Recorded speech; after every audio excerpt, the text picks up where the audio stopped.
Hey, welcome to episode 146 of Heroes of Noise. Joining us today is Martin from Blitz Berlin. We're very excited about this. These are the guys that did the soundtrack to, well, multiple things actually, but the one that I'm super excited about right now is, of course, Psycho Goreman. They did the soundtrack for Psycho Goreman. It's an amazing soundtrack, and even more amazing guy to talk to. Really, really fun. Got along very well. You know, you always get a little nervous when you're going to talk to somebody. Is it going to go well or whatever? And Martin was just fantastic. Just a great guy. And also joining us was Brian from Pop Culture Leftovers. So it was just fun. It's an hour of fun, ladies and gentlemen. That's what we have in store for you today. Also, the show did continue after Martin hung up, but what we did was we decided to go ahead and put that out on Patreon. So if you're interested in listening to that, it's about another hour, I think, roughly, something like that. Go check it out. Join us on Patreon, won't you? I wish Martin could have stayed on just a little bit longer. I could totally talk to that guy all day, but we are very grateful for his company and for him making the time to join us. I'm excited for you guys to listen to this one. I really think you're going to enjoy it. So I'm going to go ahead and stop talking right now and let you guys get to the show. You guys have a fantastic weekend, and we will talk to you soon. Peace.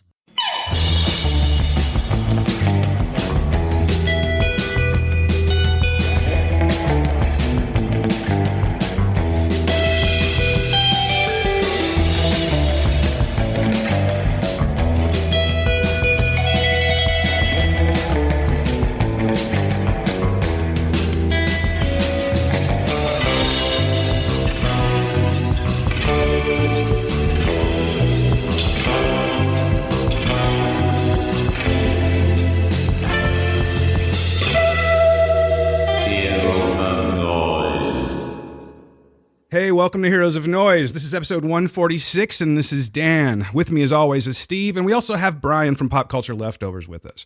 But that is not all. Today's a very special episode. These are the episodes where we really, like, you know us by now, right? So you know that we like to talk about movies and TV and shit like that, but we also really, really, really love talking about music. So today's going to be very special. Another reason it's going to be special is because you guys have obviously heard us been gushing and gushing and gushing about Psycho Goreman. Well, the reason that this is special is because we have one of the members of Blitz Berlin who did the soundtrack to Psycho Goreman with us, and that's Martin. Martin, how you doing, man? I'm good, guys. Thanks for having me on. Oh, it's a pleasure. Thank you so much for your time. I want to keep this kind of loose, Martin. I know you don't have a lot of time with us, so I'm not going to bog you down with a lot of the, what was the history of Blitz Berlin? But I would like to know, how did you guys get started? And then we can kind of go from there, if you don't mind.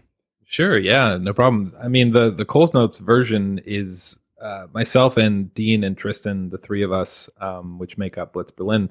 We've been making music together since high school, basically. In fact, Dean and Tristan actually met when they were in grade 2 on a t-ball field. I don't know if that was like a meeting that was full of competition and anger or friendship right away, but they've known each other forever. I met those guys in high school. We toured Canada and North America in a punk rock band called The Set way back in the day. Kind of like, emo hardcore kind of stuff.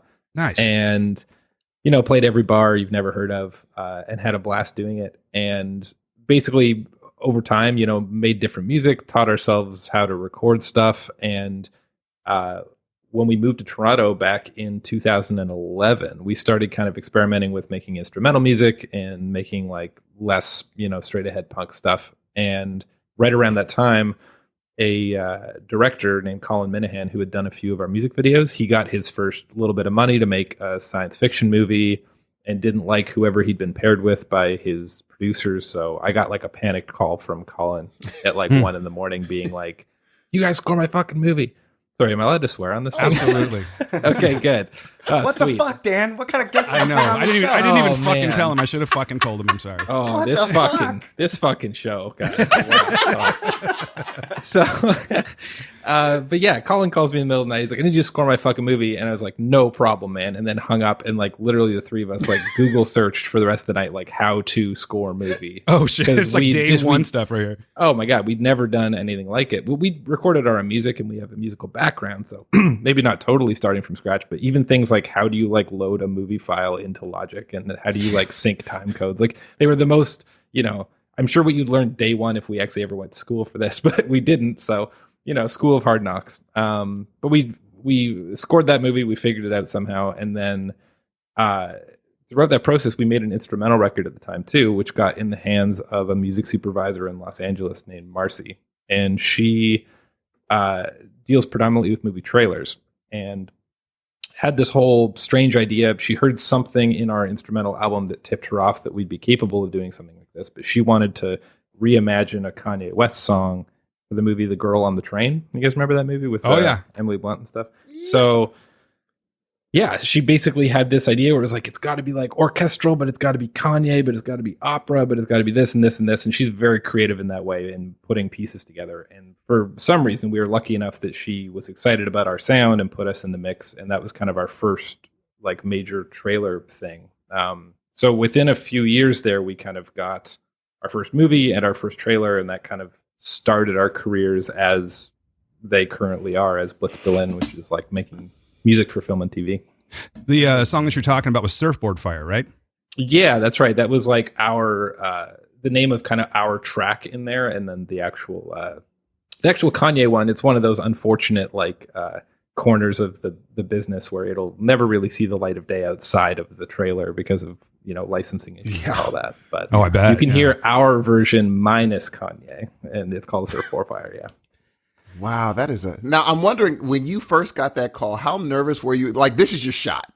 When she calls you and she's like, I need you to do this thing, were y'all nervous? Like, oh my God, we have to hit this out of the park. It was an at bat. Absolutely. And one thing about being in a band for long enough and being in the music industry for long enough is like, I've never understood people who are in this business for a long term and come out with like a big ego about it, because in my experience, it does the opposite, which is teach you how much you suck at everything, probably, So by this point, when we're getting this opportunity and that sort of call, we're just convinced that we're absolutely not going to land it. Like, nothing that good would happen to us for sure. So let's try our best. But like, if we lose it, we're not gonna cry about it. So maybe that's a little bit freeing as opposed to, being like, we have to land this, or like, I'll jump off a bridge. Instead, it's like, no, I'm going to try, but this is so out of our league that it's we're shooting for the stars there. But the call itself was quite funny, because we had started working on a piece of music minus the whole Kanye thing. We had just started working on a piece for Girl on the Train with Marcy originally, because the Kanye idea wasn't quite in the mix yet. And then we had this one like fateful, ridiculous phone call where it's like, we love what you guys are doing. We just like need to get Kanye on the track. and I think like literally on the phone, I was like, do you have his number? Like, I don't know how this works. Like, I don't know him. Like, sorry. They're like, no. You guys tweeted him. Yeah, totally. Hey, Yeezy, could you please, And he was like, no problem. No, we never spoke to him. He, there's 10 different managers in between us and him, but somehow it all worked out. But it was quite a funny moment. That is now for the music nerds out there. When you first started doing this trailer, was it exclusively in Logic, or did you have a few other libraries that you were going to use, or just like, we got to use what we have right now? Or did you just purchase a million libraries for this thing? Or we worked exclusively in Logic, but it wasn't exclusively Logic samples and synths and stuff. Like, because we had done the film just before this, we had sort of loaded up on sample libraries and on some soft synths. We'd purchased LA scoring strings and stuff, which had helped us a lot with that movie. So we had, looking back at it now, given the amount of stuff we've had to accumulate over time, we did it with very little comparatively, but we definitely had more than just the in the box Logic stuff for sure. That's really smart. Because those strings, that's film strings, they're deceptive. They sound good if someone knows how to mix them. You're like, oh wow, but you really have to know how to layer stuff, because a lot of people just play chords and you're like, oh, I could tell that's not really a totally. And this is something that with the way the three of us work together, we've sort of naturally specialized in things that we're stronger in. And one of the things that Diener has gotten quite good at over time is the fine grained stuff with strings and horns and whatever. And so much of it has to do with being really meticulous about like velocities and expression and modulation on each player. And that's something that gives a body of synth strings the kinds of like imperfections and movements that makes it sound more like it was actually in a room. Oh, that's interesting. So that and some really good reverbs helps a lot. That is awesome. Yeah. So you guys have been together since high school, so I imagine that the chemistry and the I guess the intuition has got to be just spot on at this point, right? You guys can just read each other's minds. Yeah, I think that is probably our biggest strength. Like we say all the time, there's three of us, and most of our quote unquote competition in this business are like single composers. So we figure that the three of us combined make approximately one good composer.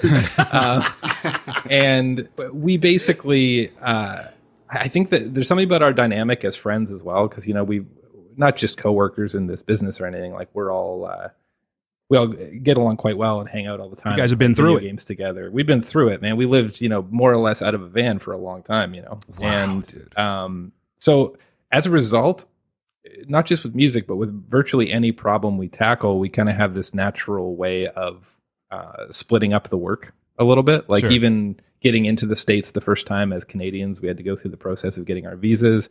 And it just sort of, even something like that, which is not a musical problem, is like, okay, well, like you deal with this photoshopping, you deal with this like press thing, you call the lawyer and like that sort of thing. So we tend to work well as a team, tackling all sorts of problems, which I think is a strength for us for sure. I mean, that's real. Now, that's really smart how you guys, because I know for people that do music, a lot of them don't understand the music like, do one of you guys understand the music licensing side? Like when she called and said, hey, we want you to do trailers.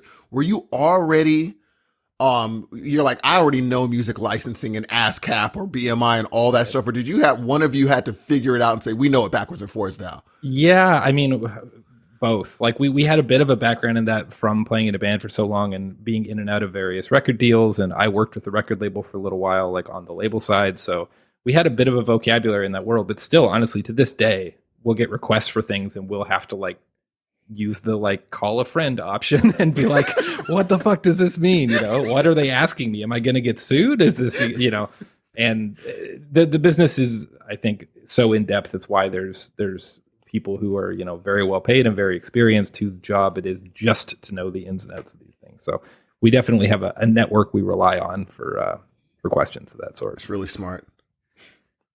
So I have to go here just because you struck a chord with me, and now I have to kind of go into that. You had mentioned a punk background, so I have to ask, what are some of your influences? But before I ask that question, you guys are from Victoria, correct? Correct. So were you into any of the bands that were, that were a little bit bigger that came out of there, like No Means No or Hot Hot Heat? I mean, shit, Nelly Furtado, Dayglow Abortions. So. Yeah, I mean, because of where we grew up, like I couldn't say that, as a punk kid, I was like a huge Nelly Furtado fan. You didn't like a Bird, man?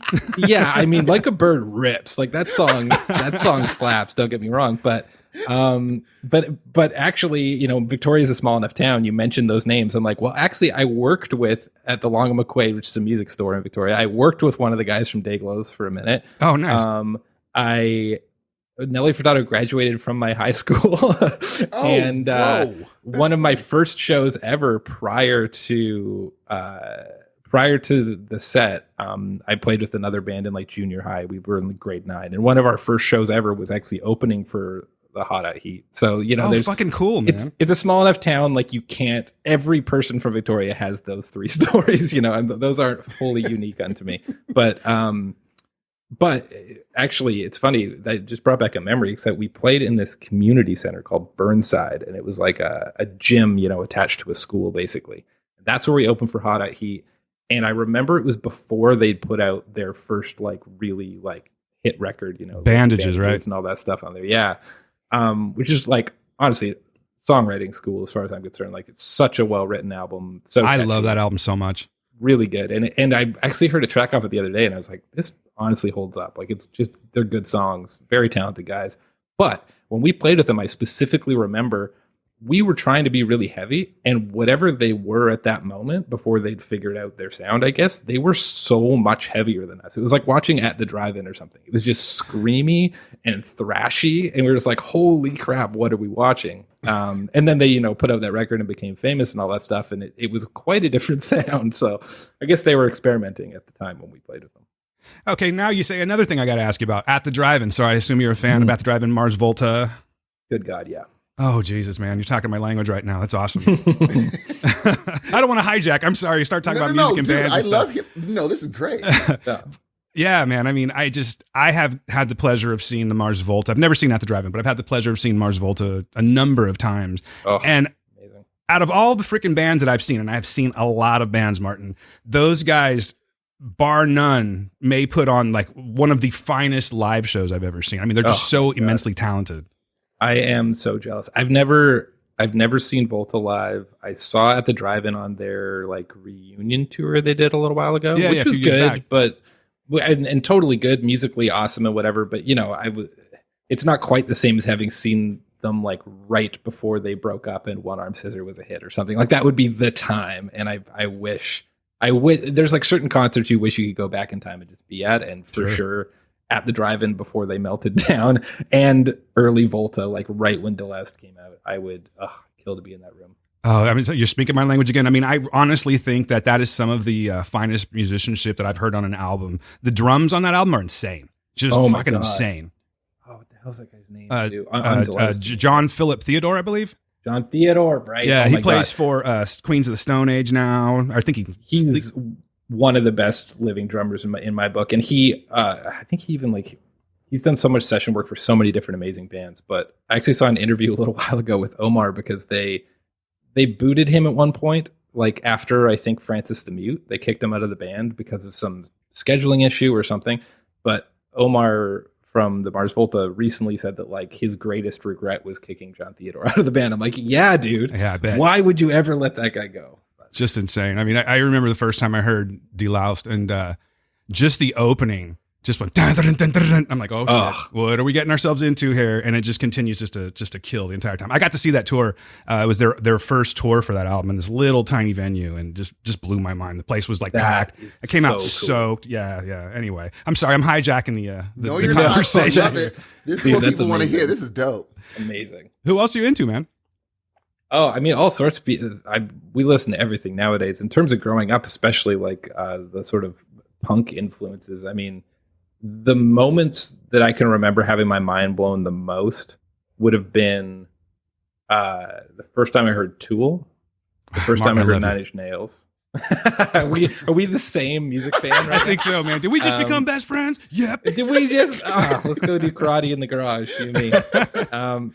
But yeah, so Tool, Nine Inch Nails, then At the Drive-In was like a step crazier than those to me. You know, the vocals were just so out there and whatever. And then I have this specific memory of hearing Glassjaw's first record and being like, at the time, turning it off and being like, this is too crazy for me in my grade 8 brain or whatever. Yeah. I can't deal with how insane these vocals are. And then later on, you know, Daryl becoming a very significant influence on me in terms of performance and melody and whatever. Like, I think that band is so special. Yeah, they're another amazing live band, but they are an acquired taste. You're right. It's not something that a lot of people can just instantly, gravitate to. It took me a while too.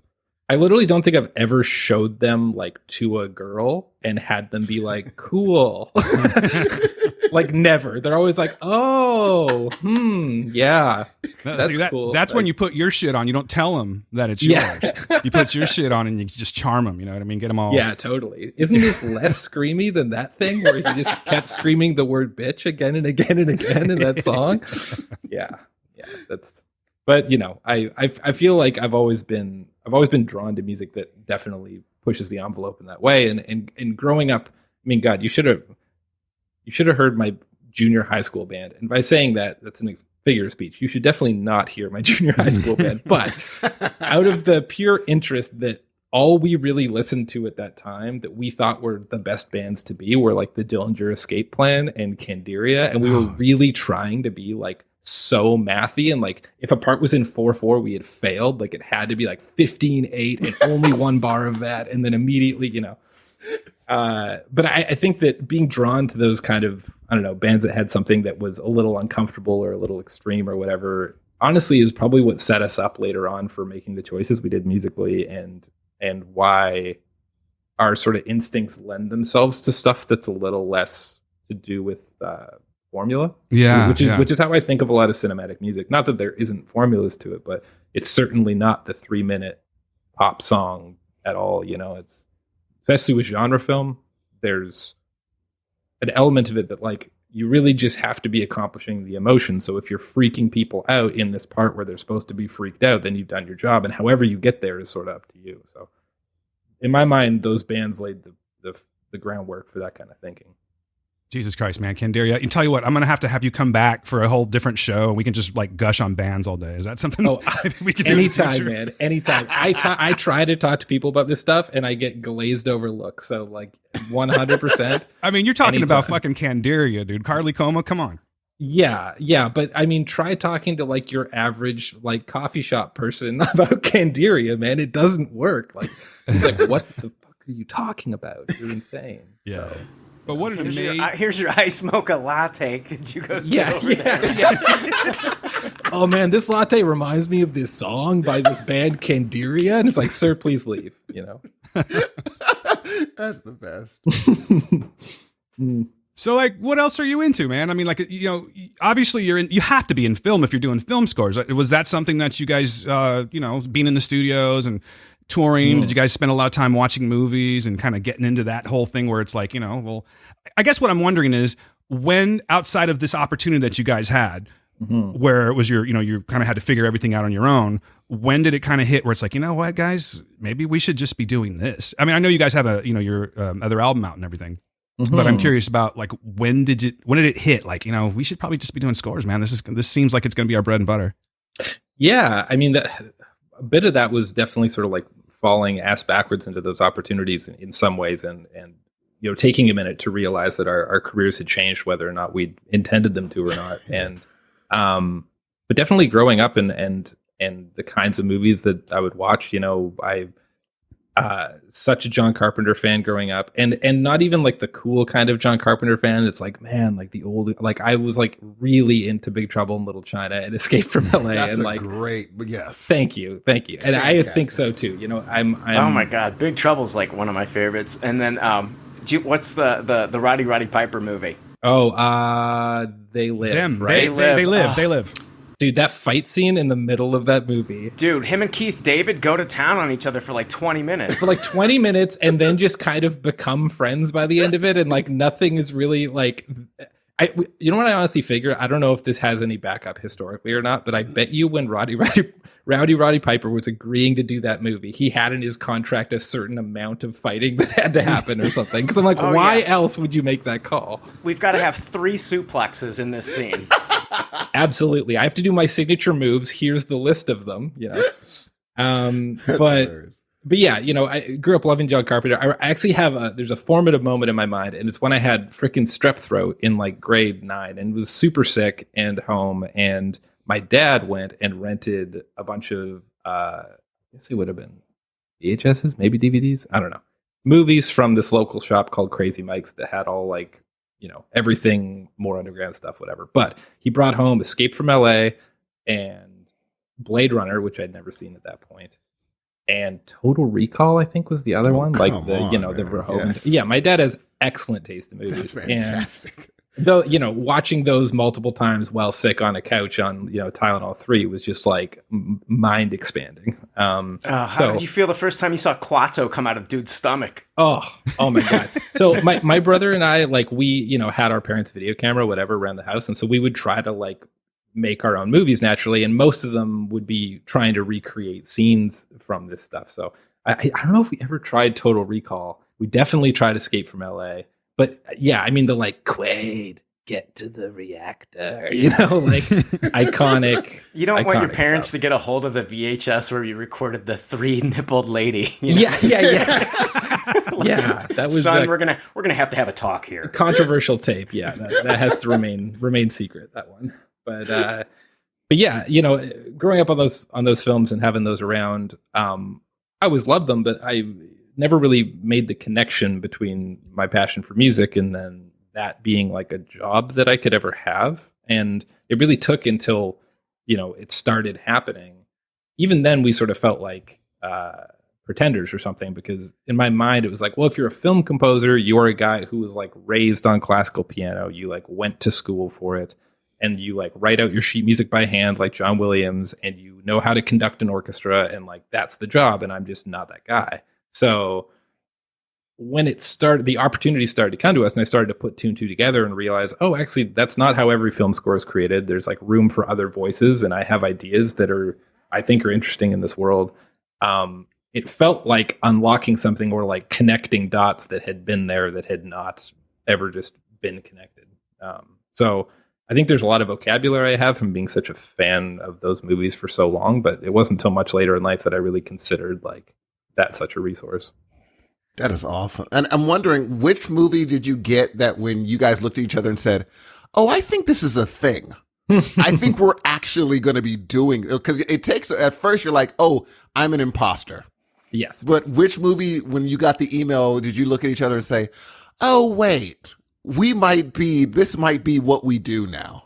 Yeah, I think, man, I wish I could say like, oh, it was like, quickly. It wasn't. It was like we were in denial for a long time. We'd done the first one, this movie called Extraterrestrial that I mentioned before, and then we did the Girl on the Train trailer.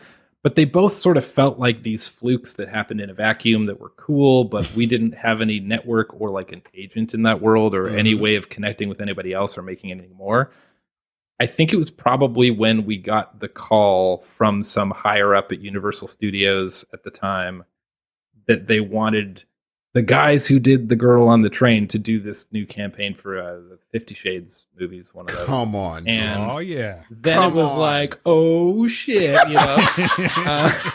and then they're sending us like Taylor Swift vocals and being like, you got to, there's actually a funny quirk about that trailer is that there's this Taylor Swift and Zayn song that was used in it, right? Mm-hmm. And for whatever reason, the way the song was recorded, Zayn didn't sing any harmonies, but especially in the trailer, like the back and forth of the vocal, it needed a male harmony. So it's actually me doing a Zayn impression. Oh my God. Which oh my is pretty funny, God. Breaking news. Just harmonizing with T-Swift, doing my best, but with a lot of auto-tune, I might add. But basically, yeah, at that point, we were kind of like, okay, I think we can maybe make a job of this. Somebody just called us because of something we did. And that's when we started the process of applying for our US visas. And then it all kind of felt very real. We're like, we're going to make a leap. We're going to move to a country where we're not legally allowed to have day jobs or fall back on anything. So that's sort of when things started to move a little quicker. But before that, there was maybe, I don't know, it felt like a year or two of sort of space where we weren't really sure what it meant to have done the things that we did. Just kind of flailing, not sure which direction you're going to go next, huh? Yeah, and still making music all day, every day because it's just what we love to do, but without any specific end to it or plan of how we would like take advantage of the stuff we've done. Now, when you saw the Universal contact, were you at first like, no? Come on, is this real? Totally, absolutely. I remember calling the guys after that phone call. I think I was at work at the label I worked at the time. We were all still working our day jobs and stuff. And I remember calling them and being like, so like this like very important sounding woman from the States just called me and says like, we got to get you guys on the 50 Shades track. And we were just like, oh, lots of yelling on the phone and like, holy crap. Oh, that's beautiful, dude. It's, yeah, it was exciting stuff. And right around that time, I'm hoping I'm not getting dates confused. I have like a garbage memory for dates, but right around that time, at least, I'm going to give it approximately a year around then. But our instrumental record that we had spent so much time making that I mentioned around then got a nod from the Junos, which is like a Canadian award thing, which was kind of a big deal for us too. That's like the sort of thing that, I don't know, my parents would look at and be like, you've now, what you've done matters to me now. Exactly. Yeah, that's the thing where they're like, I guess you can do this music thing. Yeah, exactly. That was a bit of a pat on the back there. So there was a few things at that moment that were like, it's still, it feels like a leap, it feels like a risk, but this seems to have its own momentum, and we would be dumb to not see if we can turn this into a career. Oh, of course. And do you still get, was that the dragon you're chasing, or do you still get pumped every time you get a call? Or is it now it's like, okay, I don't get that excited anymore? No, man. Depending on the project, sure. We'll sometimes get calls for something that's like a pitch and there's no money up front and it's for like an advertisement in another country or something, and these sort of things, if we don't have time for, there's maybe not the same level of excitement. Not to sound like a jaded person by any means, but man, when we got the call to work on like Top Gun, like, are you kidding me? We were like crazy. Do you understand how crazy that is? Oh, and we like when we got the call it was from a music supervisor named Angel, who is just the coolest guy you'll ever meet, and he's Los Angeles based. He's actually an old DIY punk dude who every band you might mention, he was at that band's first show, and like That's just crazy. So such a cool guy, and he called us being like, so there's like going to be a new Top Gun movie. And like before he was finished his sentence, we were like together singing Danger Zone to him over the phone, Yeah. He's like, no, they specifically said no Danger Zone. I'm like, what? Son of a bitch. You're kidding me. Oh my God, this is a Kenny Loggins free zone? Please at least tell me that Playing with the Boys is going to be in there. And, that also was a no. So we, but yeah, I mean, that's a movie we grew up on and loved to death as kids. And the chance to work on that was so cool. And to be able to reimagine the Top Gun theme for those trailers. So absolutely, we get those calls, and still to this day for all sorts of different, franchises and things that we're big fans of that are so exciting. Oh, that trailer fucking rocked. Rocks, dude. Thanks, guys. Like, Thank it starts you. bong. I'm just like, oh my God. We're going back. Dude, We're going to Top Gun. I bell. can't believe it. The You amount guys of- fucking killed it. Dude, the amount of searching that because you're not allowed to sample the original score, right? So like the amount of searching we did through like every sample pack we have to find a bell that we could like pitch to sound like that bell, like because we're like, it has to be, it has to be that. And we have to layer the lead guitar with like this certain kind of synth, so it just sounds so like 80s. Oh my God, and you guys uplifting. killed it. Every time I go to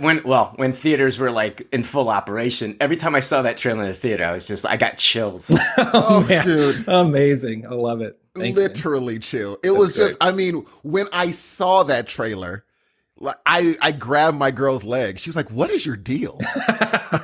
You gave us the feelings, man.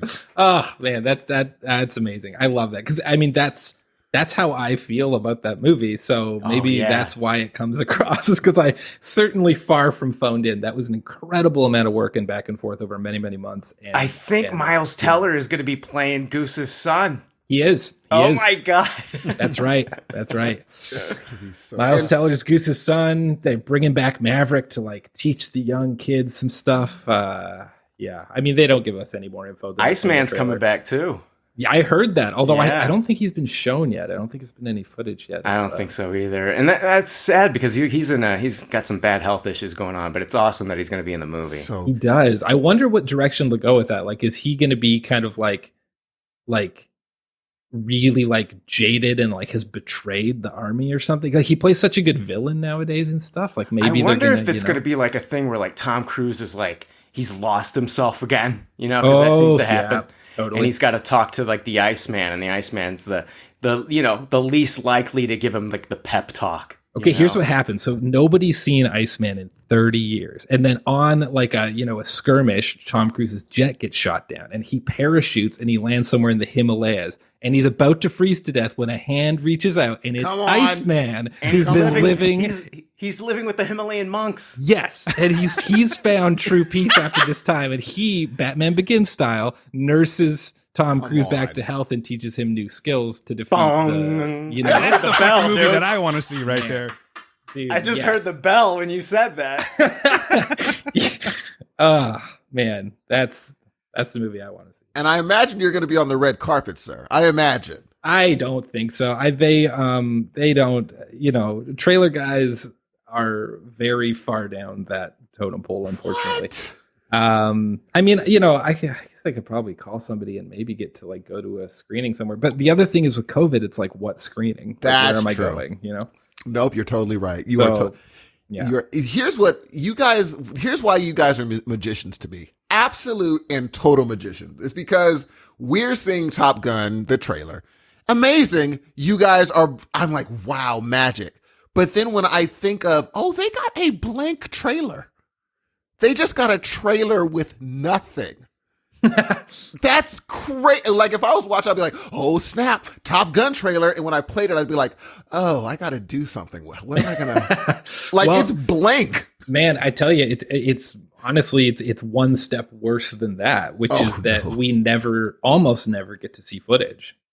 So a lot of times what you're composing to is a description, which is many times given to you over the phone because nobody wants to put it in email as a paper trail, because like the NDAs are a mile thick on a project like this, right? Nobody wants any kind of leak going on whatsoever. So sending us footage to work on would constitute like a risk for them. So one of the reasons we moved to Los Angeles when we did was so we can go into trailer houses, we can leave our phones at the door, we can, actually watch some footage because it's helpful. But for Top Gun, we didn't have that opportunity. For Top Gun, we literally had the conversation and it was like, okay, they want like the bell at the beginning and the first 30 seconds are kind of like moody desert voiceover. And then like the middle is like drama. And then we're going to give them the theme towards the end. So we just made, based on that, kind of like a 3-minute piece of music.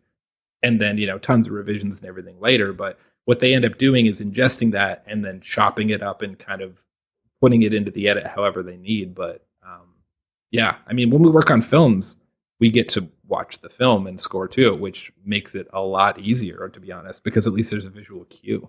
But with trailers, a lot of times you're flying totally blind and like guessing at the level of, rhythm and drama they need. Is it because Hollywood's... I'm sorry. Is it No, go ahead. Is it because Hollywood's so secretive with they don't want you to leak any of the... Yeah, that's all it is, man. It's all these non-disclosure agreements. They just... anytime we've ever,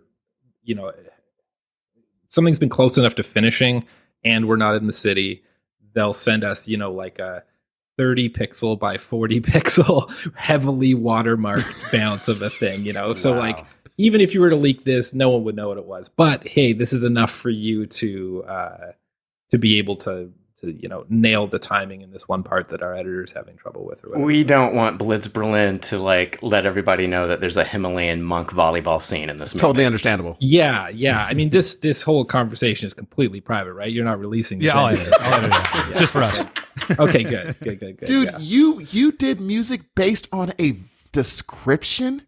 Yeah, man, that's not unique to Top Gun. That's virtually all of our trailer work. We pretty much, not to mention the fact that a lot of times when we get that call, they haven't even shot the movie yet, or if they haven't even been sending dailies to the trailer house that's going to cut the trailer yet. So a lot of times those guys haven't seen footage. Has this changed with COVID? No, not at all. Yeah. Wow.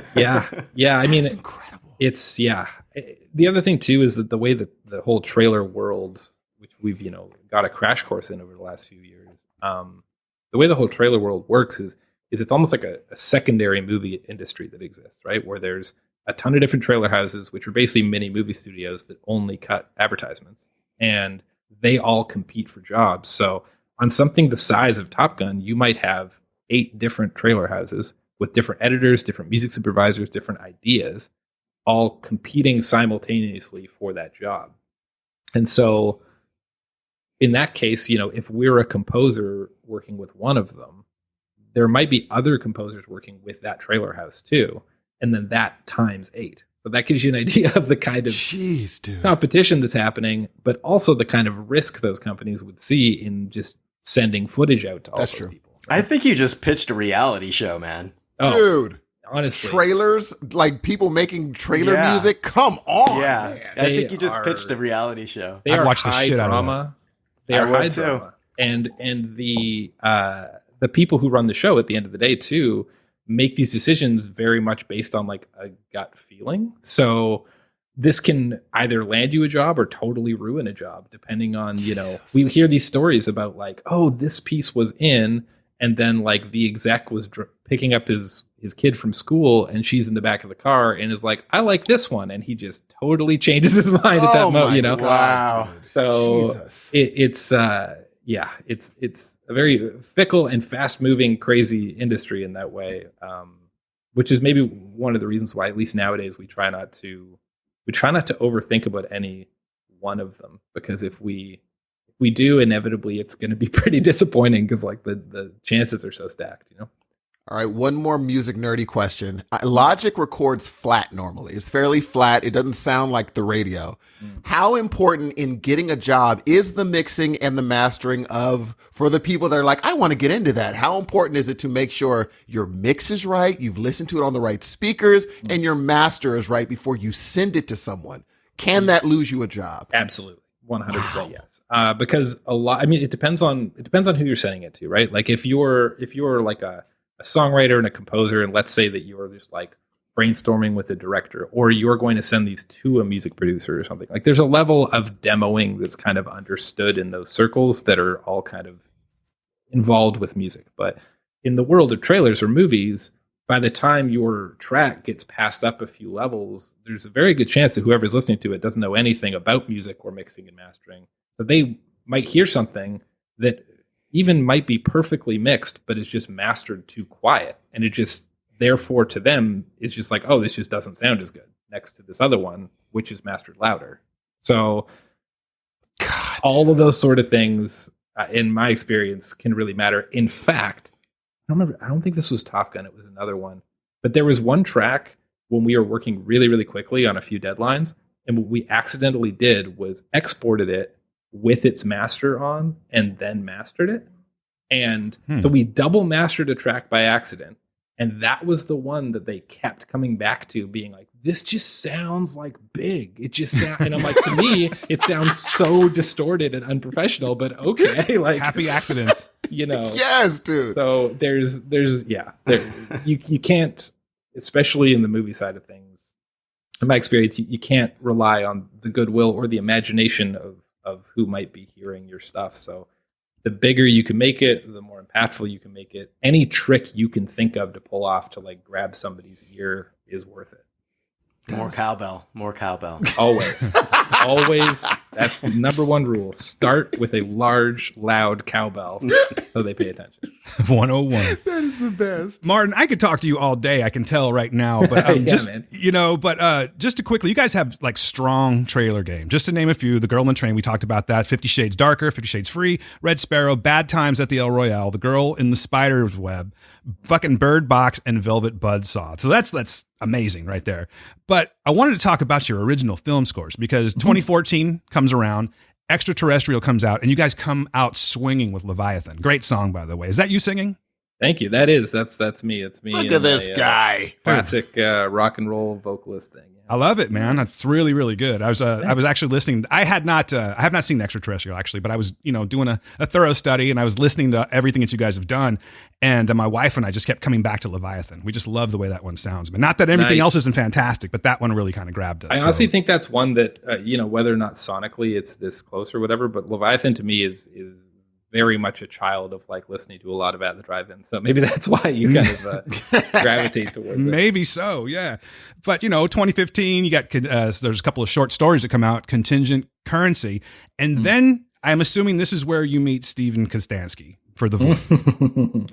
Yeah, man. Okay, so meeting Steve, as a quick little anecdote here. So I was a fan of his stuff before ever getting a chance to work with him. And I remember seeing Manborg in Toronto at the Royal Theatre with a handful of other people, some of which already in costume at that time, and just loving this movie and having the sense of like, man, I don't know who these filmmakers are, but if I ever meet them, I think we can be friends because, wow, like this is so absolutely my shit, Yeah. And it actually, a few years passed from that point, whenever that was, to Tristan, one of our members, who was looking to adopt a dog, and while adopting a dog and going through that fostering process, was sitting in Trinity Bellwoods Dog Park, sits next to a guy named Steve Kostanski, who's also adopting dogs and fostering a dog. And they just start shooting the shit, and it's like, what do you do? I make music for movies. What do you do? I make movies, and I need music, is literally how that conversation went.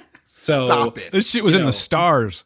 But maybe that's a little bit of that like manifesting thing or something, because the amount of times I thought about wanting to work with Steve leading up to that. So and that got us in the room on The Void, which they had just shot at that time, and they had a few different composers working on different elements, and we were able to contribute some music to that early on, and that sort of started our friendship. that movie is the best, bro. Because Nice. I'm a horror fanatic. And I remember that movie, and Dan was like, they did the music. I said, of course they did. Because it's a bomb movie. Amazing. I'm glad you dig it, man. Yeah, that movie I think is very cool, and is definitely a bit of a departure for Steve as well, and for the co-director Jeremy, because most of the Astron stuff they've done before is a little bit tongue-in-cheek and has some humor and some levity to it, whereas The Void is not a funny movie. Like it's pretty just gory and scary and tonal and dark, and I think it's very cool, but it was definitely, I guess, a different kind of film for them. And now it leads us to present day. God, there's so much more I want to talk about, but I gotta be, careful with your time. Enter Psycho Goreman. Like, let's talk about that shit, please. Yeah, man. So, I mean, ever since working with Steve on The Void, and like he and I, we like a lot of the same movies and stuff, and have a similar sense of humor. So we get along well, and we stayed friends after that. And I, periodically prod him, just being like, "What you working on?" Because I want to be a part of it, no matter what it is. And he sent me the script for Psycho Goreman a couple of years ago, and it was right when I was flying from Toronto back to Los Angeles. And I remember reading it on a plane and just like biting down on my hand with tears in my eyes. I'm laughing so hard, trying not to look like a crazy person, because on the page it is every bit as funny as it came to be on screen. And I just like, my first question was like, how are you possibly shooting this? As you can imagine, reading that on the page, especially when it gets, you guys have all seen the movie, yes? Yep. Yes, sir. So when it gets to like the whole paladins fight in the woods, and it's pages of description of these like insane creatures that are all descending from the sky, and then this battle, and it's like, only Steve could pull this off. Yes. And there's something about that movie too. I'm sorry, I didn't mean to cut you off, but there's something about that movie too where it seems like, obviously you guys are going for like an early 90s tone. I don't really have to mention it, but I mean, it's very, I get a very Power Rangers feel off of that, and, just music of that era. But the way you guys do it, it doesn't really seem like what's going on the screen versus what's going on in the music. It's not like a contradiction. This movie is meant to be taken seriously, but not taken seriously, if you know what I mean. Like it knows what it wants to be, but it just plays so well into it that this just works perfectly. Yeah, this is something that, and credit where credit's due. This is very much on every level, like from Steve's brain, and he really has probably one of his greatest strengths, I think, is he's not just a fan of these sorts of movies, but he really understands on like a very like visceral level why they work and what makes them funny, and the ways to subvert expectations that are going to be like both satisfying and surprising. And one of the early conversations we had about music was that the score can't be funny. Like, I mean, it can be because of the way it's used, but it can't know that it's funny. Like, that kind of spoils the joke of the film if the score feels like it's hamming it up or playing to comedy beats or being silly at times. It's like the idea being, just like the rest of the film, the way it's executed, I think, is basically we got to score this thing like we are composers in the early 90s doing our absolute best job to make this a serious, cool movie. Yes. So that was sort of the marching orders from the get-go. So anything that we did that felt a little too funny or a little too referential was torched. And then also the other goalpost on the other side of that was that this also isn't The Void. Like, this can't be overly serious. The score needs to be fun, but all done in earnest. If that makes sense. So that's kind of the sweet spot that Steve was aiming for. And what you did was so difficult, because a lot of times people will say, okay, we're going to give this a 90s feel. And it sounds so obvious that that's what you're trying to do. And somehow y'all subverted that expectation and been like, no, it's just great music that happens to have this 90s feel. I'm like, I wonder, like, how do you do that? Say, I'm going to create this sort of music without obviously creating this sort of music. I'm like, how are they doing this? Hey, can I piggyback off of that as well? I'm sorry, Martin. I wanted to piggyback off of that. Is this music that you grew up with? Like, did you watch Power Rangers or anything? Like, was that? I don't know how old you are. So was that like your was that your shit when you were a kid? Absolutely. Probably my most watched film period, like of all time ever, would be the first, like the 1990 Ninja Turtles movie. I've watched that movie so many times. That was like my put it on every weekend kind of movie as a kid. So I think that definitely probably helped inform some of our decisions, because like that movie to me isn't a funny, silly kids movie. That's a movie that I still to this day just really like, you know? And there's certain musical moments. You guys are familiar with the film, yeah? Yep. Oh, of course. Oh, yeah. There's certain musical moments, like especially, you know, after the antique store is burning down and they narrowly escape in the van and they're driving away, and that awesome like climbing melodic cue comes in as it's pulling back the camera and we see the whole building engulfed in flames and the Foot Clan's retreated, but it's like Raph is injured and everything's at its lowest point. And like I remember even as a kid being like, that part would just give me goosebumps, you know? I'm like, oh my God, like the drama of that moment. So I think that being such a fan of that stuff really helps. And I also think that having somebody like Steve being the sort of guiding light in this whole situation is he has a very specific tastes in terms of musical storytelling, which is great to work with as a director, because he's really able to communicate clearly about like why something's working really well or why something needs to be tweaked and in which way. So I think it's twofold to answer your question, sort of in a long form way there, is that our instincts are firmly planted in the 90s. That's when we grew up, and those are the films we love. You know, I literally went as a Power Ranger for Halloween multiple years. Like that's very much our era. But then I think it's easy as fans of that era to do what you're talking about and to kind of ham it up or make it overly referential or something like that. So I would really give Steve the credit on that level of having a really good ear for what fits into that sweet spot of like, this sounds cool and modern, referential in the right way. It's fun and not too serious, but we're not hamming it up. Like that's the ball we're all trying to keep in the air. That's difficult, dude. It was a challenge. Honestly, the film overall was a challenge. As much fun as it was to work on, especially the climax, man, the whole battle, Pandora and all that stuff. Like if you pay attention to the music in that last like 10 minutes of the film, there's like major time signature, key, and genre changes like every 20 seconds, basically.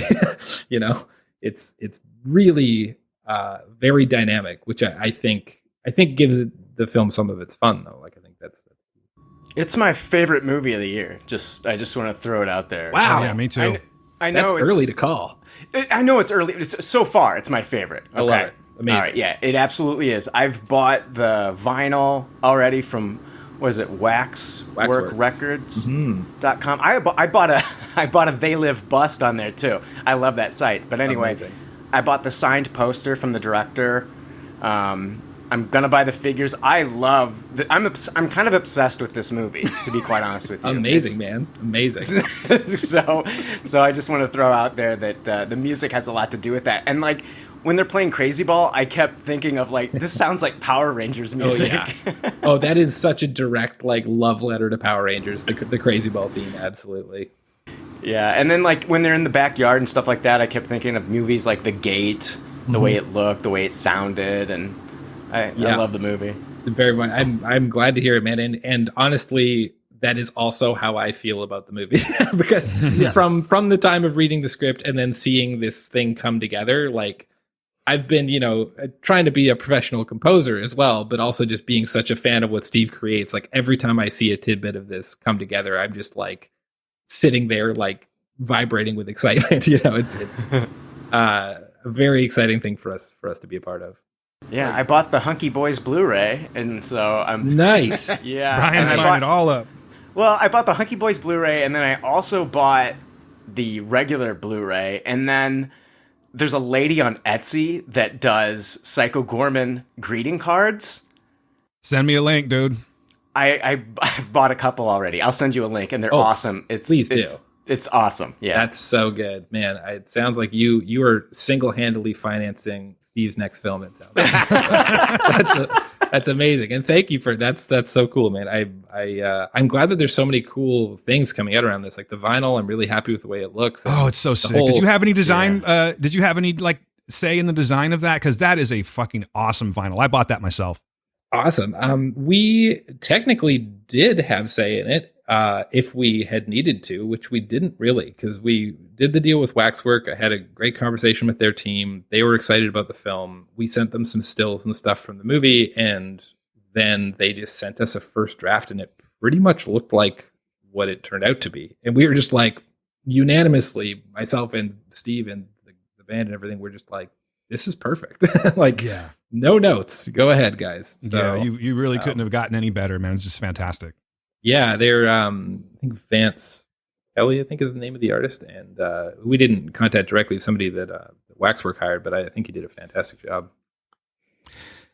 So, I'm sorry, Steve, were you going to say something? No, I was just like, I mean, just hearing you talk about how you guys did the whole thing is just, for me, I think it's such a genius work to be able from listening to how you guys did the music. It's such a work of art, man. Seriously. Thanks, man. It is, you know, even when they were fighting and how your cue changed when it goes to like the girl talking, like your cue has to change. Very much so. Yeah. And it's little thing, but the thing is, you have to keep the idea of, the cue changed, but we're still in a fight scene. Mm-hmm. So we have to keep the drive going and then mute some random instruments. That is insane to me. Yeah. I mean, the climax was, the whole fight scene was very, very work intensive. Like that, I would estimate took almost as long as like the whole rest of the film put together, but just because of the sheer variety. I mean, even once, you know, PG's, spoiler alert for anyone listening who hasn't seen it, but, you know, once PG's kind of got his, you know, mojo back towards, and even at that moment when it's like, okay, now we're into kind of pure fight territory, there's like another 3 or 4 like very distinct musical changes and basically entirely different cues that come in. So God, dude. It's very, very dense. You know, as a composer, your job is easy when you have a scene where you're like, we need one cue and it's going to kind of fade in and out, but we're going to ride on this for the whole scene. Like that's a dream. And definitely not the case with the end. Not the case. It was hard for me to pay attention because I watched it again, and it was hard for me to pay attention because I kept on thinking about how hard I was, like, knowing that I was going to be talking to you. I was like, dude, how did he do this?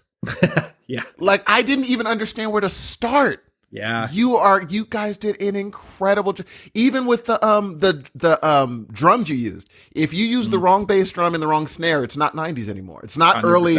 It changes the whole vibe. Man, we went searching honestly for sample packs for that reason. Exactly. Be like, you know, these snares that we found are 80s, which is not right. Like 90s snares have a bit of a different sound to them. And so, yeah, that was finding the right sounds was very key. To paint you guys a mental picture of like the way this climax is coming together at our house in Los Angeles, where we made all of this stuff, we had kind of a few project studios set up in various rooms so that we could, like, the three of us could work simultaneously. But, you know, we're drinking beers. It's late at night. We've been working, you know, nonstop for like a week, and Dean is working on the climax of the film. I've got my headphones on and I'm trying to write lyrics for the rap song at the end.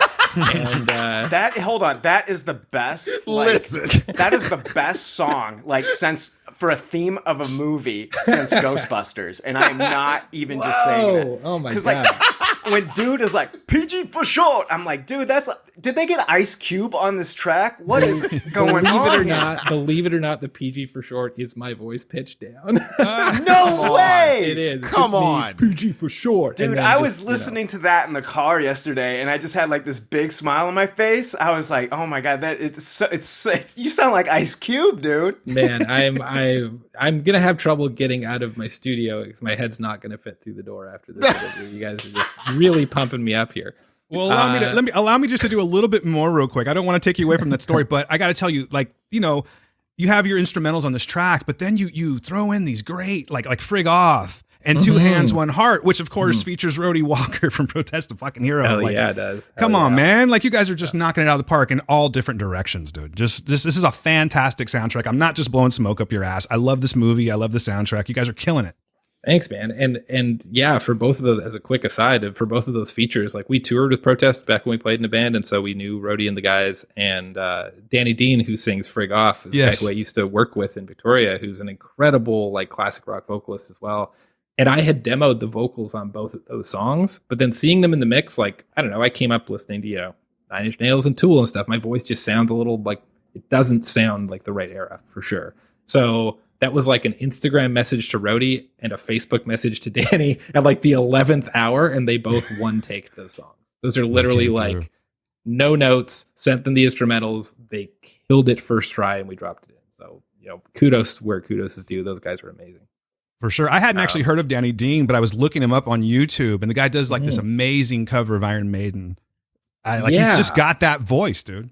He does, and he played in bands in the 80s and 90s, and then nowadays I think he makes most of his money that he has like this really successful Aerosmith cover band that plays like those big like classic rock tribute festivals and stuff, and the guy does like a spot on Steven Tyler. He's pretty amazing. But yeah, anyway, back to the climax of the film. So we're working away late at night, having some drinks. I've got my headphones on, trying to write lyrics to the rap, and then I hear Diener being like, "What do you guys think of this?" And I take my headphones on and go over. And what he's done is during that crazy ball fight, it's like fast and metal and whatever. And then there's the cutaway to Cortex with the joke about I don't understand sports. And then you cut back in and it's still fast paced. But then what Diener did, him and Tristan had figured that instead of keeping it with that really upbeat punk drum, we're going to do a drum fill and we're going to go into like splashy Dream Theater style, like prog rock halftime, while keeping the chords the same. And I remember just hearing that and being like, this is so funny, and for some reason works so well here. Like, hell yeah. So that's the environment, and those are the kind of moments that made this film come together, is just a lot of very spontaneous ideas. And if it's making us excited and laugh, then it went in. That is beautiful, dude. Last musical, I think this is gonna be the last musical nerdy question. Who decides on the keys? What keys you use, or is it just random? You mean like the actual key of the song? Yeah, like we're gonna do this in this key, but like it just sounds different than this key. Yeah, I mean, I won't say that there's like necessarily a roadmap to start with. We usually all kind of write simultaneously, and for a lot of stuff, especially the more like pop trailer work and whatever, unless there's a song that you're working on that's in a different key, you'll a lot of times come back to writing in D. It does tend to be kind of the most like full and badass and minor sounding one. And famously, it's the key that Hans Zimmer puts as much as he can in. And, his stuff is the reference for big and cool and of course and everything nowadays. So we'll default to that. But the nice thing about film music is that key changes are a lot easier than they are in like a rock song or something. You change a key in a rock song, unless you're really sneaky, everybody notices, and it can be cool. But with film, with the way that cuts can happen and sound effects and things can swell in and out, you can really move through different keys fairly easily. And if anything, solving that problem of like this key and this key, I love these separate parts, but they don't quite go together yet, can create some of the more interesting musical moments. Like, how do we create a part that actually bridges these and makes it sound natural to you? So, yeah, long answer short. We don't really have a plan to begin with. We just communicate a lot throughout the process and sort of go with what feels right. Yeah, you guys are geniuses. That's all. Y'all are geniuses. I'm just on account. I can't take all the credit. It's mostly my giant brain that goes all the way down to my neck and shoulders. So that's probably what it is. We know Check out the big brain on Brad. Yes. Martin, we know your time is super valuable, man, so we don't want to take too much of it. But good, man. I just want to say thank you so much for joining us. And I'm not trying to cut you off by any means, but we kind of talked about, I know you're busy in the studio and whatnot. Can you quickly maybe talk about what you're doing in the studio or any future projects you guys have coming up? Yeah, well, I did check on this before we talked, so I am allowed to talk about it in a limited capacity. But what we're working on right now is actually the next project, which Steve Kostansky is associated with too, which is a new TV show for Sci-Fi Channel, which is an adaptation of Romero's Day of the Dead. So I'm leaving. I'm going to go ahead and go now. Jesus. That's awesome. So yeah, it's been a cool experience so far. I'm sure I can say virtually nothing about it other than that it's a show about zombies. But one thing that has been great is that I think a lot of Steve's sensibilities are intact in a lot of ways with this, and embracing a relatively limited budget for a TV show, making it, scary and gory and crazy in the right ways, but also having this sense of fun and this sense of sort of throwback vibe to it. So it's been great. It's actually our first like proper network TV show that we've worked on. So it's a big deal for us. And it's been a crash course in terms of the kinds of deadlines associated with TV too are wild. So we're pretty much working around the clock on it at the moment. Very, very cool. Congrats. That's awesome. You deserve all the accolades you get. Every time I see your name, I'm going to be like, oh, those guys are doing yeah, they deserve it because they did the impossible. They made the Top Gun trailer. Game over. Come, what are we talking about? I know. And it's, we just keep dropping in the Top Gun trailer over Day of the Dead, and they're not digging it. So it's very confusing. Very confusing for us. But we'll figure it out. Martin, are there any charities, causes, anything like that you'd like to promote on here? Oh, geez, I should have come more prepared with an answer for that. Not worries. Particularly, I do love the idea of giving to charity and nonprofits, but I don't have one that's I'm specifically affiliated with. No. You guys need to contact Blitz Berlin on Twitter and then just ask him give him time to think about it. When he gets it, he'll tell you, and then just just pay. However, the charities. Favorite Ninja Turtle though, I got immediately, obviously, and this is the thing. It's a bit of a controversial take. 'Cause he's maybe the lamest, but it's Leonardo for me all the way because in my friends group, the four of us were more or less fit into these archetypes. Where we would play Turtles, of course, when we were 6, and I would be Leo, my friend Elliot would be Raph, my friend Jay would be Donatello, and my friend, I guess it was Kevin, who would be Mikey, or maybe it was Matt who was Mikey. But anyway, Leo, special place in my heart because he was the leader of the group, and the katanas were so dope. So that's my guy. See, me and Elliot would have been friends. You're a Raph guy. I mean, dude, Raph's coolest. Well, I started off being a Michelangelo guy when I was a kid, and as I got older and angstier, I was like, Raph is my dude. I mean, Raph is indisputably awesome. You can't really argue with that. He's for sure dope. Yeah, good choice. Yeah, nice. Well, sir, thank you so much for joining us, man.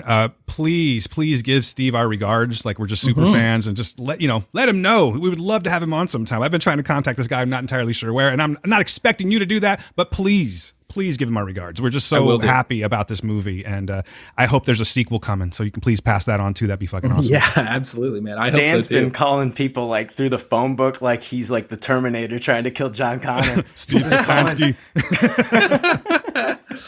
I need your clothes, your boots, and your Steve Kaczynski. I get it. That's I'll absolutely pass it on, guys, and thanks for taking the time to chat today. Hey, thanks for taking the time as well. Martin, it was a pleasure, and you're welcome to come back anytime. We'd love to have you again, man. I'd love to talk some more music with you. Definitely. Let's talk some old school emo and punk, man, for sure. We could go on forever. Absolutely. All right, Martin, you take care of yourself, man. Enjoy the studio time, and be safe in the COVID times and all that. Again, thank you so much for coming on Heroes of Noise. All right, thanks, guys. All right, brother, take care. And there it is, ladies and gentlemen. Episode 146. It's a wrap. I want to thank Martin from Blitz Berlin for joining us. I also want to thank Brian for joining us. And if you guys want to hear the rest of the show, like I said at the top of this one, go to Patreon, check us out. You should do that anyway. There's good stuff there, I promise you. And with that, we're going to just cut it short because, again, there's another show to listen to. We will see you next week if you don't listen, all right? My name is Dan. For Steve, we are the Heroes of Noise. Be good to yourselves. Be good to the people around you. Peace.